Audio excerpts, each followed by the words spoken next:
This is a much needed conversation. And when I went to talk with Caroline, we were just talking about our careers and everything. And I just thought, apart from just talking about our journeys in our careers, the pivoting side was something that just kept coming up for me.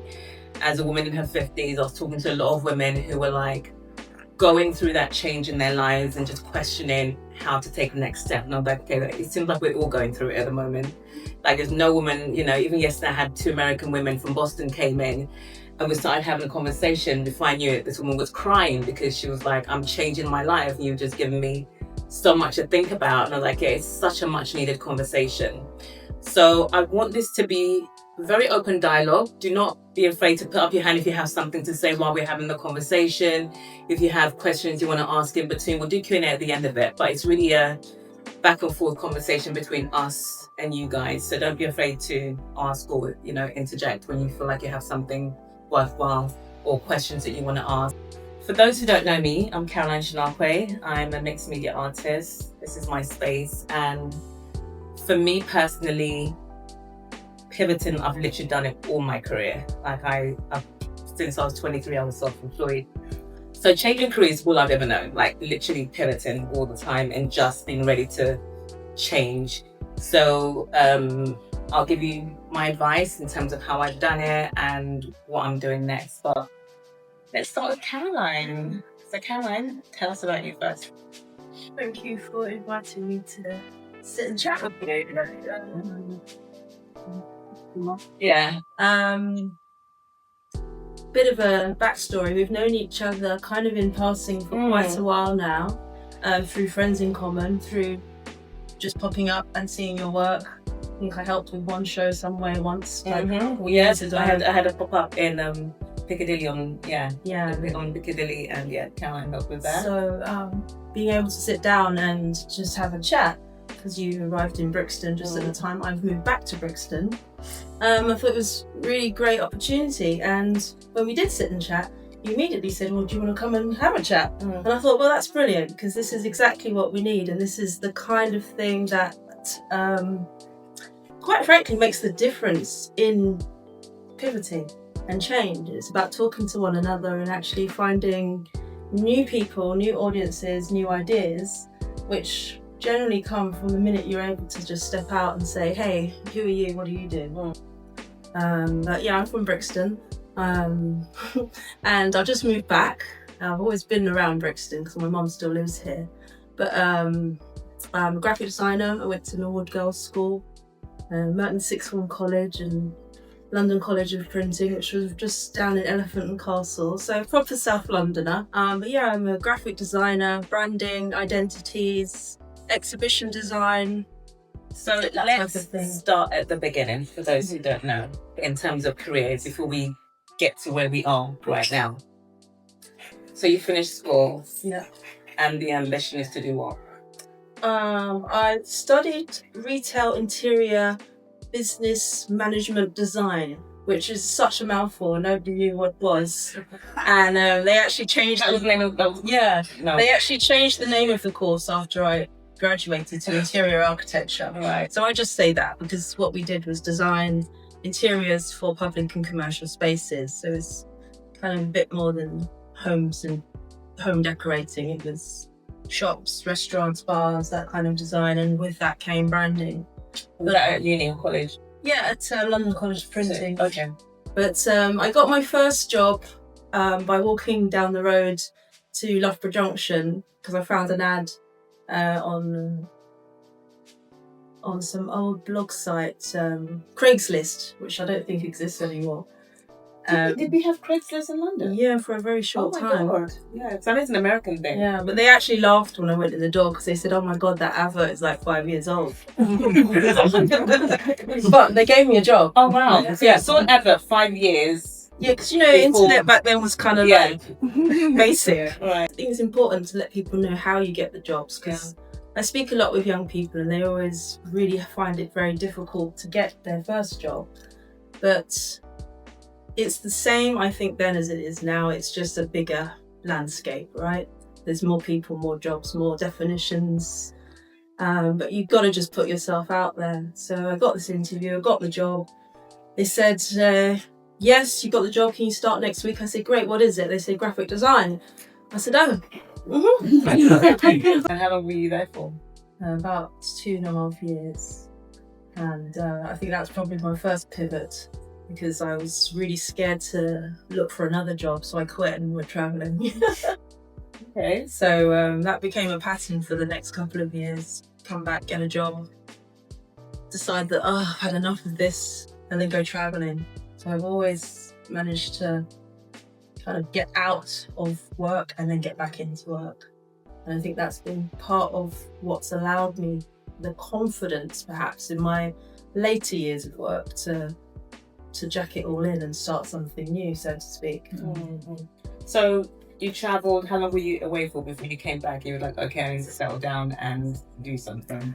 Well, I travelled a lot just over the years, from Thailand, South America. I spent 6 months in South America. Just lots of travelling, holidays, usually 2 to 3 months at a time, sometimes longer. Then I'd come back freelance. I think the last big trip I made was to India, and I was there for about 4 months. But I didn't stay in India for 4 months. I actually travelled around a lot from there. But it was a point when I was sitting with all these other kids, and they're all talking about chasing. You basically chase the sunset. So when the season changes, you want to go to the next place and the next place. And at that point, I was thinking, well, actually, I want to go home. I have stuff I want to do. Where were you at this point? What country? I was in. I'm just gonna have my head.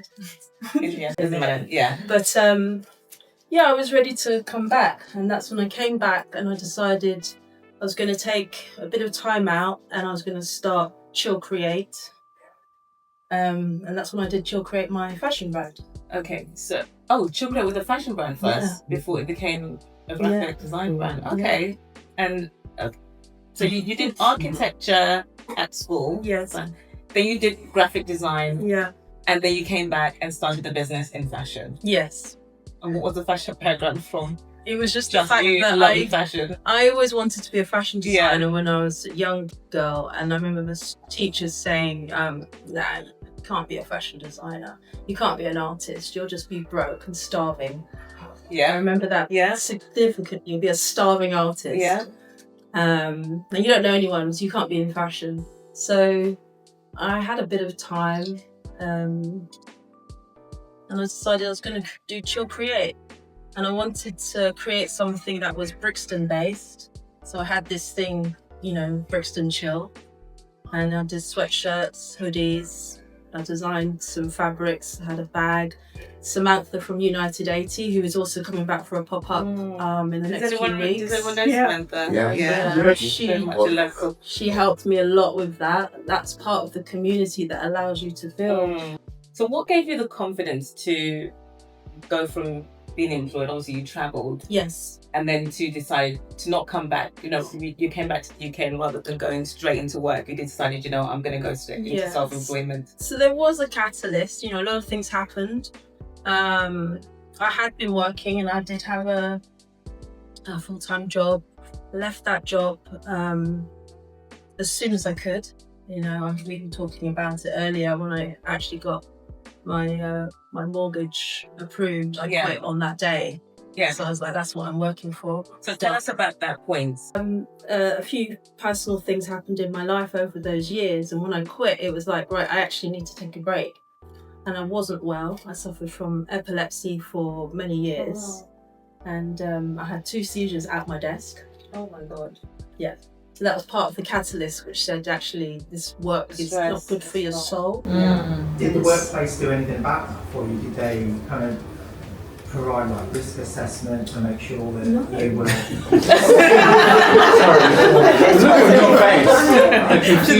assessment? Why did they do that? But did they know you had a seizure? You had a seizure at your desk, did you? 2 seizures, yeah. And was there no care for you? No. I mean, they called the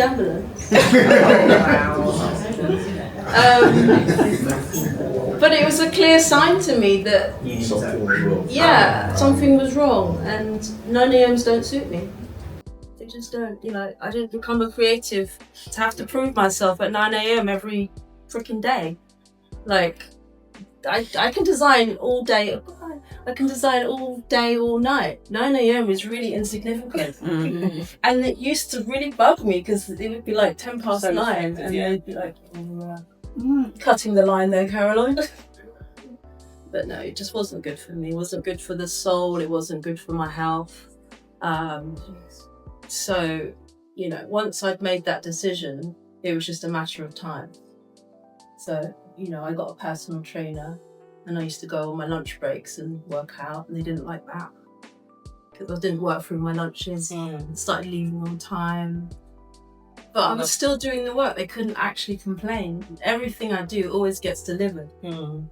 Which we always do. Always. We always do. I think as women, whether you're black or white, I think as women we always overcompensate and we always overprove ourselves, because just in case we have those times that we aren't able to be around, whether it's period or kids or whatever, we just always have to overdo everything. And it was time. So when I got the promotion, the pay rise and the mortgage, I was ready with that resignation. And that still makes me smile. You got a mortgage, so you were leaving a secure paying job. Yes.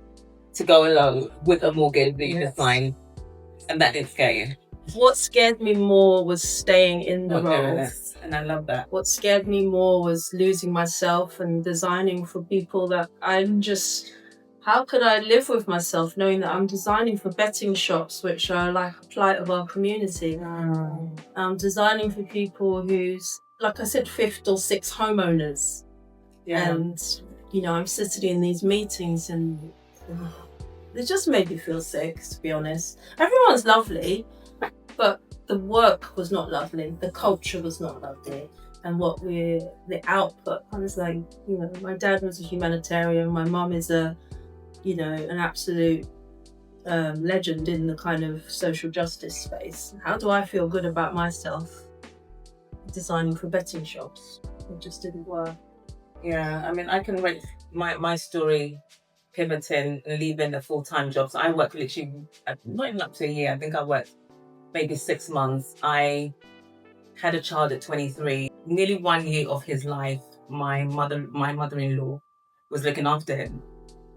So I think I went back to work after 3 months. I was in the fashion industry. I was working as a garment technologist. So I was like driving around factories a lot, looking at production, and sometimes I'll be there till like 1 o'clock in the morning checking. This is when the UK, most productions were done in the UK. It wasn't done in China. So before China and India production. So a lot of the factories were around East London and South London and Leicester.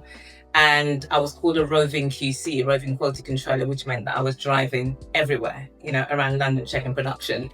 And, and factories were making thousands of production for Topshop and M&S and stuff. And my job was to go and check thousands. You get a ratio, and if production was wrong, then you'd have to find out what the problem was and get them to make it. And then buyers would be waiting. Okay, we've gone and ordered this place and it's going out in 2 days' time, but the buttons are placed incorrectly. So I'd be in the factory helping them sew buttons and that was my job. And I remember picking up my son. It was like 2:38 one morning from his grandmother's. And I just thought, this is not like, I did not become a mum so that my child I don't see my child and my child is with their grandmother all the time.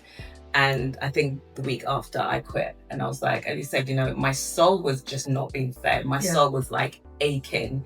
I was so, even at 23, I was so desperate to be a mom. I really, really wanted to be a mom so much, and I was a mom, and I was like, I'm not being a parent. If this is what I'm doing, I'll never see my child. So I can relate to you in the sense of when you just get to that point where you listen to your heart, listen to your soul, and make decisions for yourself rather than for the money. Catalyst in your mind, but it's a build-up of things, and I can imagine you're on the road driving from place to place thinking, I don't care about these buttons. Yeah. I mean, it was, and just going back to what we were saying about pressure of women, I remember even when I was pregnant for him, I remember being in my car and I had really, really bad morning sickness, really, really bad. And I remember driving and throwing up all over the car while I was driving. I'm like, I need to get to work. If they find out I'm pregnant, I'm going to get sacked. Yeah. I'm just, the pressure of, keeping your job. Because I'm like, what am I going to do? I've got a baby coming. I need this job. I didn't even think I had any rights as a woman to not work. It's like, I could not tell them. I remember getting to work and it was a factory and sneaking into their toilet, cleaning myself up. My car was covered in sick before I went onto the floor. And it was just, when I think back, it was probably one of the worst experiences of my life. But, it was like, I felt like I had to do it. I didn't have any choices. Yeah. But then I just woke up one day like, no, you do have a choice, And I was in the creative industry. My partner was in the creative industry as well. So we didn't have any secure income coming in. There was no, definite bread and butter. But he was an actor. I was in fashion. But I think, and this is one of the things that, I've learned and I want to share for those, some of your mind experiences, is that listening to yourself and listening to your instinct is probably one of the hardest but the best thing that you can do in life. Because when the time is telling you that this is the time to change, that means something is ready for you. And you just have to listen to that. So you started. Well, I haven't had a seizure since I left. Wow. No, I don't take it. Incredible. Factor in making the stress, stress. And just not doing what you're meant to do. That wasn't obviously what you were meant to do. No. So, a lot of things happened around then. And when I decided to take some time off and go travelling, I had real time to think about myself and creativity. I filled sketchbooks for the first time, like from front to back. I did. Go back to, you started off in fashion. So when I came back from travelling, I decided to create a brand called Chill Create, which I wanted something that felt like when you go to Brooklyn, you see people wearing the Brooklyn shirts. I wanted to do Brixton shirts, so it was Brixton Chill. Does anyone remember that? Did anyone? Yeah. I have a sweatshirt. Still got it. Still got it. Oh my God. How do you sell yourself? Because you're known, obviously you had graphic before. Yes. Paused, then fashion, then going back. So did you go back and tap into your old network? Or did you have to find a new network of people to really take consciously you on? remember doing networking events. And I quite enjoy the art of networking. It is an art because you can't just go and just expect everything's going to happen. You have to go and talk to people, so that gets you out of your shell because you can be a bit shy.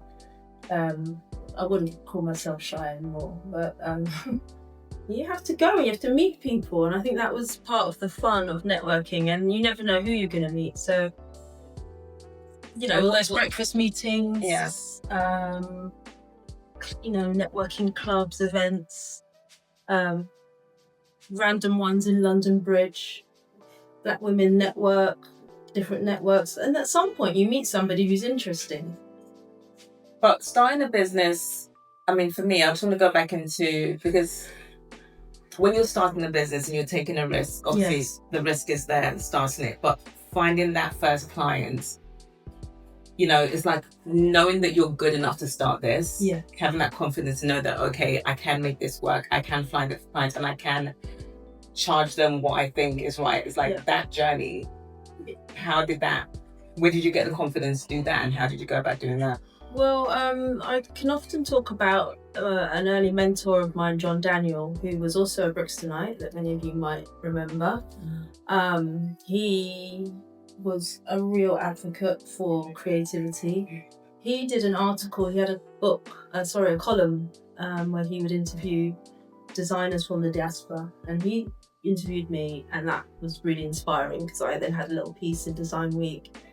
Years later now, I'm sitting talking to him, I'm like, I don't know what to do. He's just like, just do it, just start.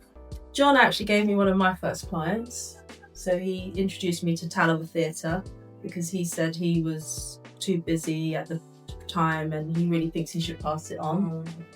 I also walked around Shoreditch at the time, and there was the Caribbean Cafe with a really crap banner. I said, yo, this is terrible. Give me your details, I will design it for you. I remember he paid me in cash.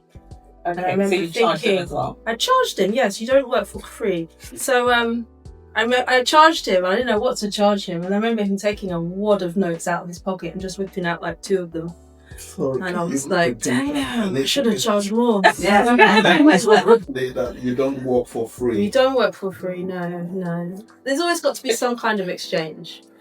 Because I think, I mean, it's interesting you say that, but I think a lot of people, I remember the time that I did a lot of work for free because I just wanted to prove myself. I wanted to like, give me a chance, I'll do this work for you for free. Yes. But then that can sometimes go down a spiral where you, for 2 years, you'll do work for free. You're like, oh my God, how am I still, when do I charge? And you get scared to even start charging. You do. Because you're like, okay, I've been doing this for free. How can I go back to that same person and say, okay, this is now what I'm worth. This is, pay me. So having that confidence to feel like, okay, I know what my worth is. I know what to charge, and I'm just going to go straight off. Well, I had many years while I was in between working and traveling being a freelancer. So I think that confidence came from me from being a freelancer, because every time I came back from my travels, I would up my rate. Yeah. And I had a really good agent who was another woman who decided to break away and create her own agency. So it was a bit shady, because I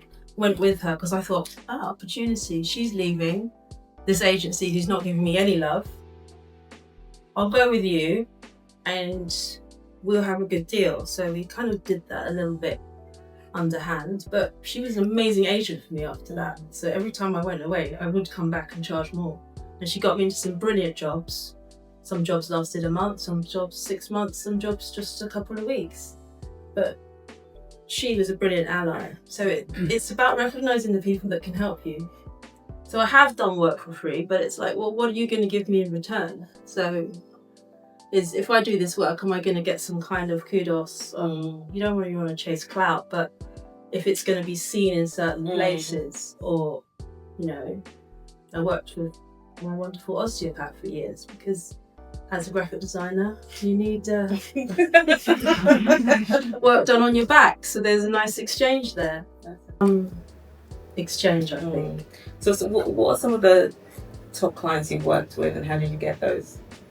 Well, Brixton House Theatre are one of my main clients, and we got that job when I was working at the studio in Brook Lane, and I pitched alongside my studio mate and colleague and friend Ahmed. We pitched together. We even brought in Suzanne, who's a freelance brand strategist at the time. So when you're working on your own, sometimes it's a bit isolating. And to get the bigger jobs, people look at you and think, but you don't have the team. So what we did at that point was we came together and we pitched together. And we pitched because we know Brixton House people, because we are from Brixton. We know Oval House. We know the marketing director, because the marketing director comes from another company that I've done work for in the past. So we pitched fair, and we won that pitch. What advice would you give? I mean, how many of you in here at that point in your life right now where you're thinking about changing? Let's hear anyone want to share a story? Thinking of expanding my business and seeing that there is more creativity that exists within me than I originally thought. So I'm hoping to grow the brand and try different things, and to be bold and say fuck it. What have you got to lose? I was listening to a podcast, I was speaking to someone today about it, 154 podcast, and Bazoma St. John was on it. And one thing that she said, which has really, really struck to me, is that we are always, when we want to do something, the first thing we do is start asking everybody for advice. What do you think I should do? Should I do this? I've got this job. Should I take it? I wanted to just like we ask everybody. We don't pick one person. We could pick like 10 people, and everyone's gonna come with their different opinion.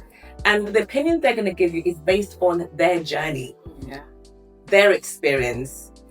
It's not your journey, and it's not gonna be your experience. So if you're taking someone else's opinion on what you should do, you are basically discounting the fact that the universe is telling you that this is now your journey, this is now your story. So she's like, don't ever ask anybody, because if something has come to you, that means it's time for you to do it.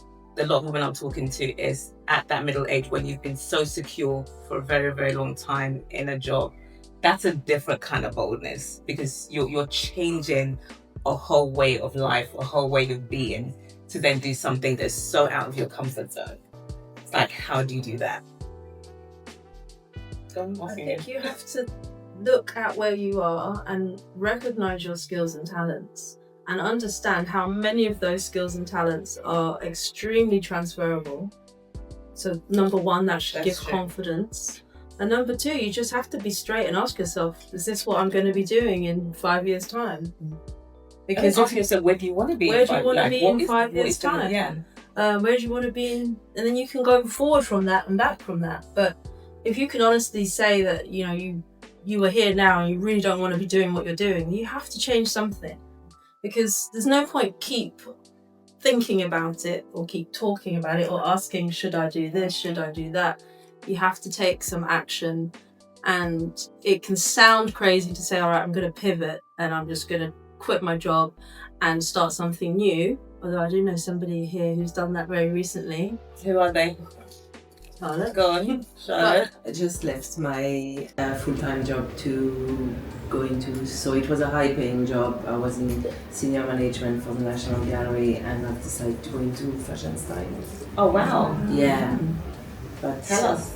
It's quite recent. Yeah, but how did you make that change? What made I had the opportunity to leave. I mean, there was an exit, voluntary exit scheme at the gallery. Which gallery? National Gallery. But you saw that as an opportunity. And I saw that job. as an opportunity to be able to actually have a little bit of financial cushion to take a chance to go out and start something new. So I've done my first shift yesterday.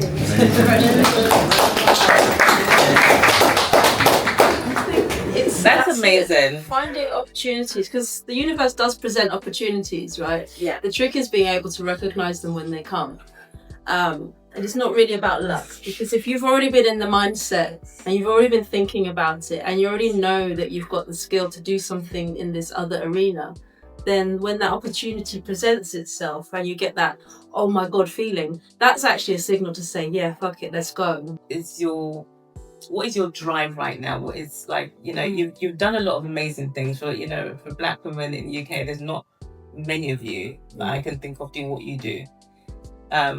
What is your next big thing? What is the thing that, you know, if you could have the ideal next gig, what would it be? I'm writing a book. Oh, yeah. Yeah. Wow.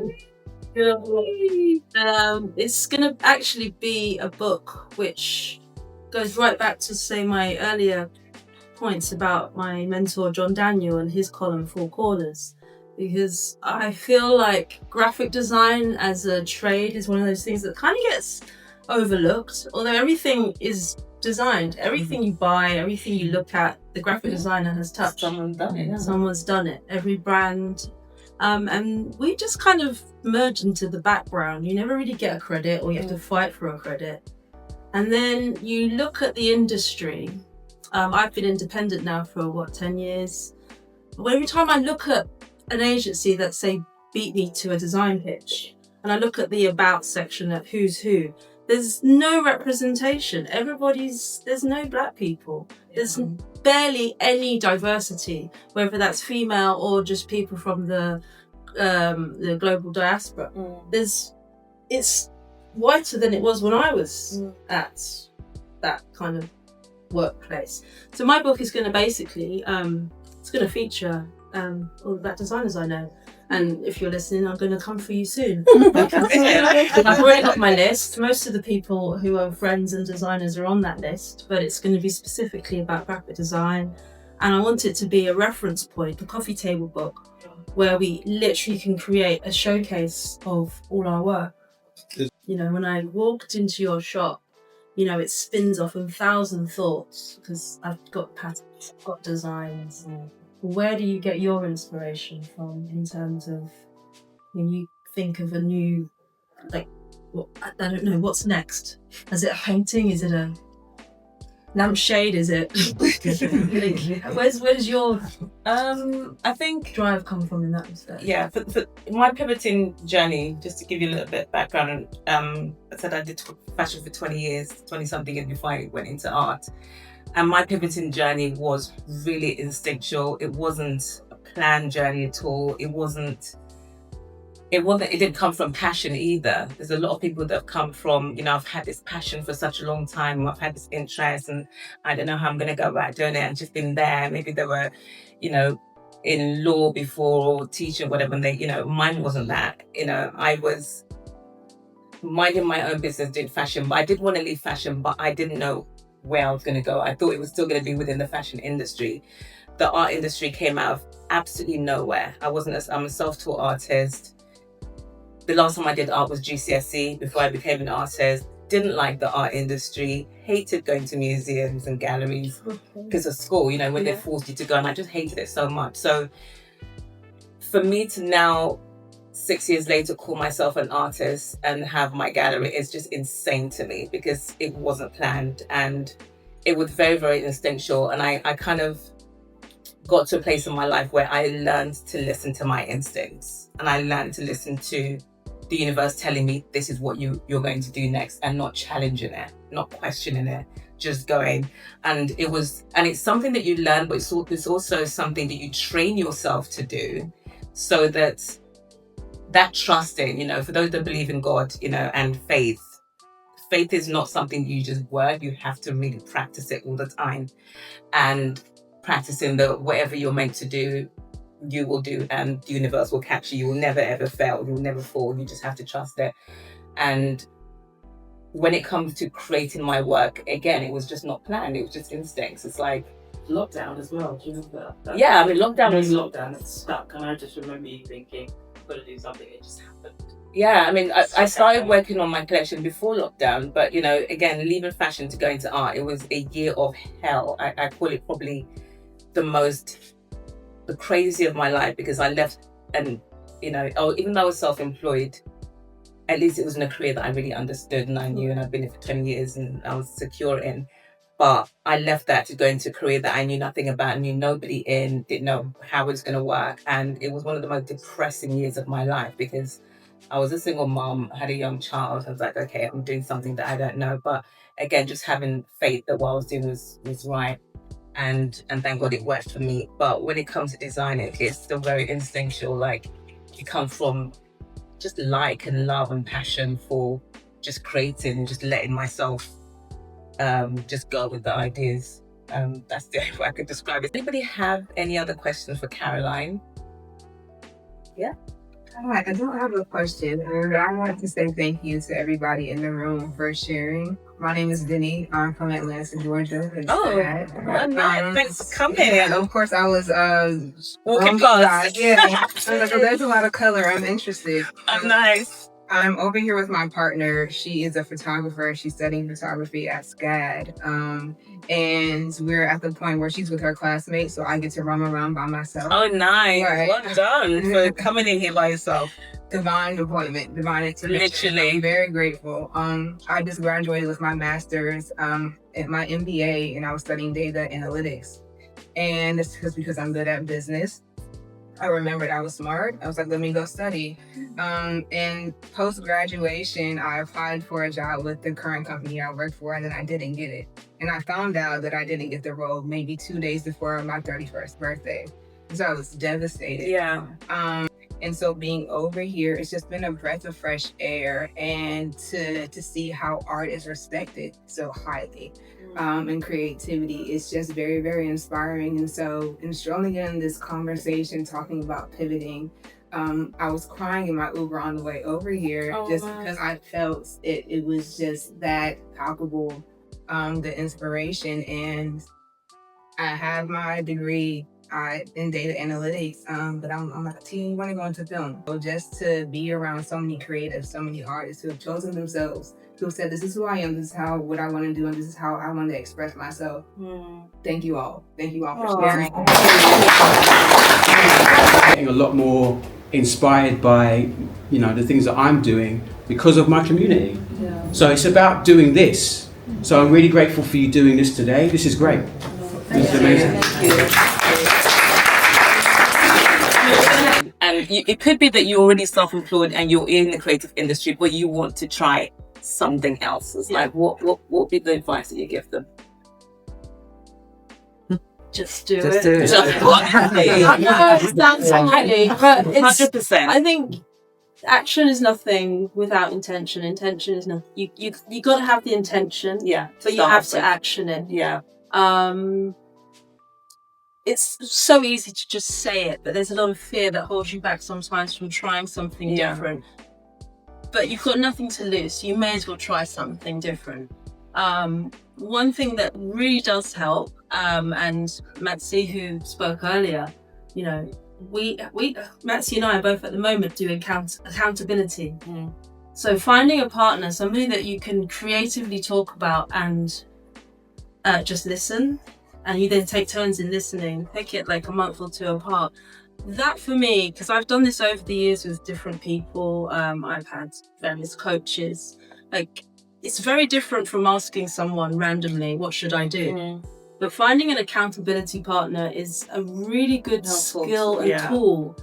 And it really helps you build that personal confidence, because that other person should be somebody that you can talk quite openly with and trust, but somebody who you actually respect.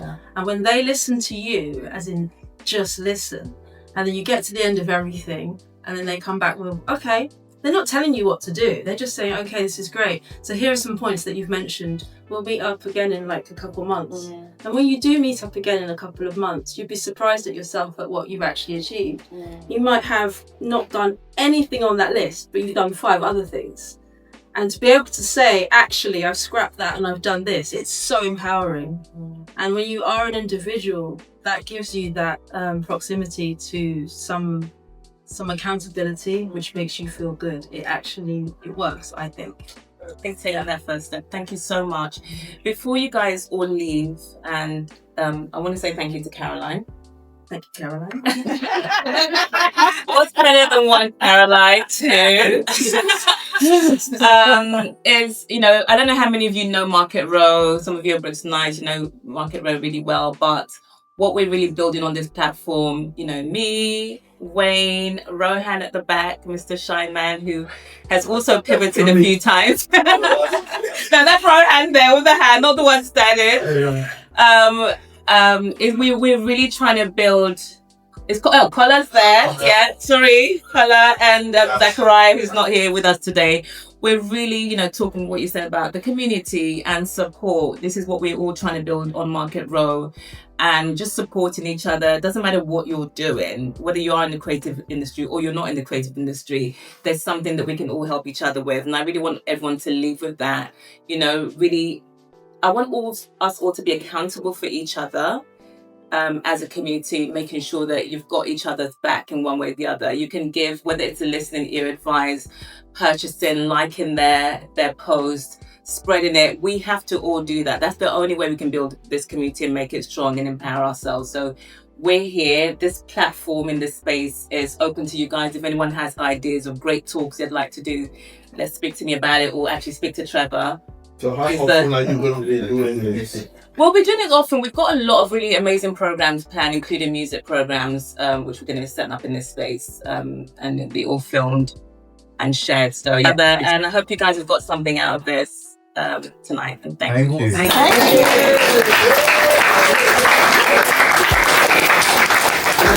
you.